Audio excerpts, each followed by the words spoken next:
حبايبي، وصلنا لفقرة نجم الأسبوع. نجمنا اليوم فنان شاب صاحب صوت وطلة جدا مميزة، يعتبر من أجمل الأصوات على الساحة الغنائية العراقية الشابة، ومن أجمل الشباب في الساحة الغنائية أيضا.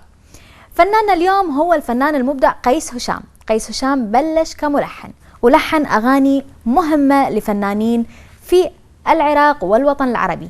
كانت من أهم محطاته هي مشغولة بغيري للفنان والمبدع هيثم يوسف.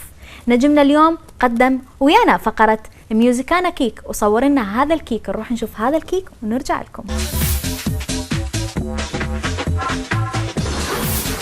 مرحبا، تحياتي وحبي وقلبي وعيوني الجمهوري. طبعا أنا هسه بالسيارة، بس اتصلت بي العزيزة سراب من قناة دجلة، قالت لي شو يا قيس، حلقتك راح تنبث وانت لساتك مش باعت لي الفيديو. فصفيت ودا اسوي هذا الفيديو. واخر اخباري هي نزلت فيديو كليب اغنية غرامك. هذه اغنية سنجل، بعدها ان شاء الله بنهاية الشهر الثالث او بعيد نوروز راح، يعني المهم بشهر الثالث راح ينزل الالبوم الجديد. وراح ننزل مع الالبوم طبعا كليب ويا طرح الالبوم.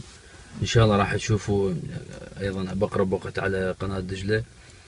وعدي يوم 12 بالشهر مسافر لامريكا لاحياء حفل عيد الحب اللي صادف هناك بيوم 15/2 بولاية ديترويت ميشيغان.